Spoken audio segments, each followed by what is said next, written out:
What's up gamers, welcome back to the channel. If you want this grind and your backlog is screaming, I have good news and bad news. The good news, 2026 is shaping up to be one of the most absolutely stacked years in gaming history. We're talking Nioh 3, Resident Evil Requiem, High on Life 2, and a little game called Hytale finally seeing the light of day. The bad news? The industry is simultaneously imploding with layoffs, controversial buyouts, and RAM prices that are about to make your PC upgrade dreams a nightmare. Today we're diving deep into the gaming news you need to know. From the explosive 2026 release calendar that's breaking the internet, to Microsoft's AI controversies, to why you might get banned in Arc Raiders this week.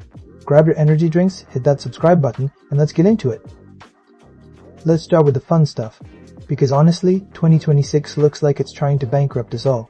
February is absolutely criminal. Mark your calendars for February 6 when Nioh 3 dropped on PS5 and PC, bringing Team Ninja's brutal samurai action into a new era. Just one day later on February 7, we've got Star Rupture hitting early access for you sci-fi survival fans. But that's just the appetizer.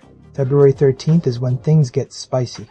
We're getting High on Life 2. Yes, the psychedelic FPS sequel is finally here, alongside Rainamo, the co-op horror adventure from the creators of Little Nightmares.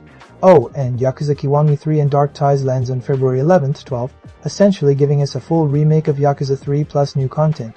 Ryugaku 2 Studio isn't holding back. But wait, there's more. Resident Evil Requiem drops February 27th, taking us back to Raccoon City as FBI analyst Grace Ashcroft. This is Capcom's next big survival horror entry, featuring tense combat and, get this, a choice of camera perspectives. Classic survival horror fans, this one's for you. And PlayStation players, you're getting Saros, the new sci-fi action game from the creators of Returnal, exclusively on PS5 in 2026. Plus Pragmata, Capcom's mysterious lunar research station adventure, and 007, First Light from IO Interactive, the Hitman studio making a young James Bond origin story. Yes please, PC gamers, don't think I forgot you. Hytale, the Minecraft-like sandbox that's been coming soon since the dawn of time, finally hits early access on January 12th. We've also got Slay the Spire 2 entering early access in March, New Genix from the Super Meat Boy creator dropping February 10th, and Pathologic 3 on January 9th, for those who love narrative horror that makes you question your sanity.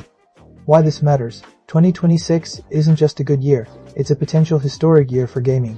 With delays from 2025 piling up and studios finally hitting their stride with next-gen hardware, we're seeing a convergence of AAA blockbusters, indie darlings, and long-awaited early access titles. Start saving now, because your wishlist is about to explode. Okay, reality check time. While we're getting great games, the people making them are suffering. Let's talk about the elephant in the room, Microsoft. Despite record profits, they've spent the last year closing studios, cancelling projects, and cutting jobs. But now they're going all in on generative AI, essentially forcing it through their control of Windows. The controversy?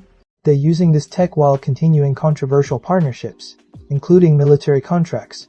Gamers are rightfully concerned about AI-generated assets ruining their favorite franchises, and developers are worried about their jobs.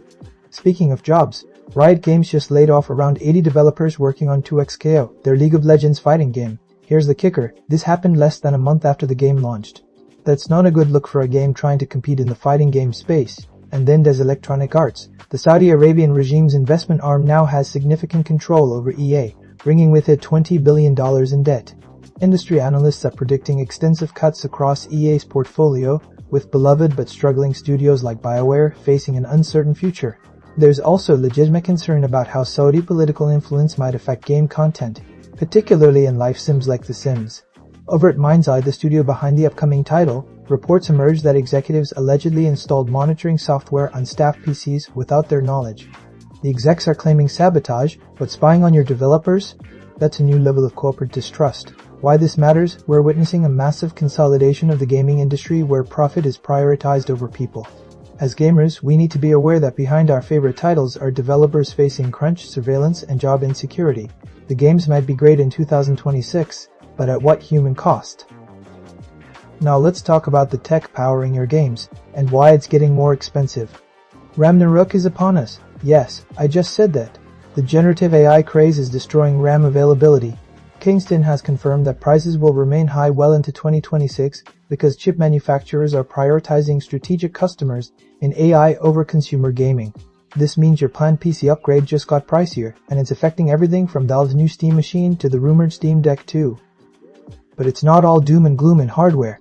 The handheld gaming PC wars are heating up, and consumers are winning, sort of. The Lenovo Legion Go S SteamOS edition just dethroned the Asus ROG Ally X as the best handheld on the market. Why? It combines series hardware with Valve's lightweight SteamOS, giving you better performance for less money. Meanwhile, the MSI Claw 8 AI Plus is now the go-to for Windows handheld fans, offering nearly 3 hours of battery life while playing Cyberpunk 2077. That's the longest-lasting handheld yet. And don't sleep on the Steam Deck OLED, which remains the king of value with its vibrant screen and improved battery life.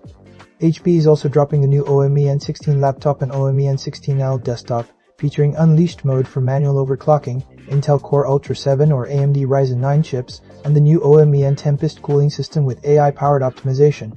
These machines are built for the games coming in 2026, but with RAM prices spiking, that 32GB DDR5 standard might not feel like enough for long.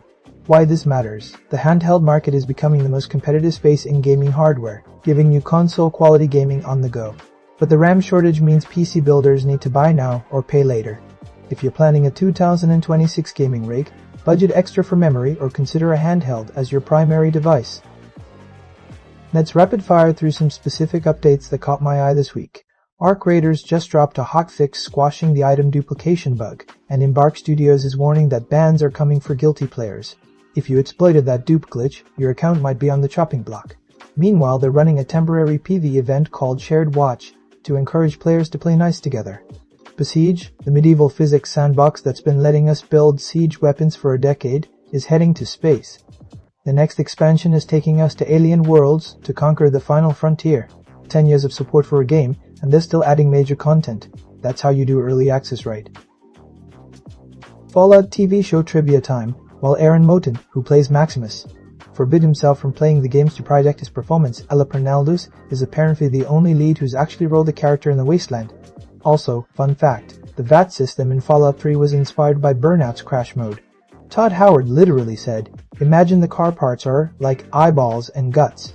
Gaming history is wild. Discord is rolling out a global age verification system including an age inference model that runs in the background. Yes, Discord is using AI to guess how old you are. Privacy concerns aside, this is supposedly to protect younger users, but it's definitely raising eyebrows in the PC gaming community. And finally, Games Workshop had a Warhammer FTL clone pulled from Steam because the shoulder pads were too Space Marine-esque.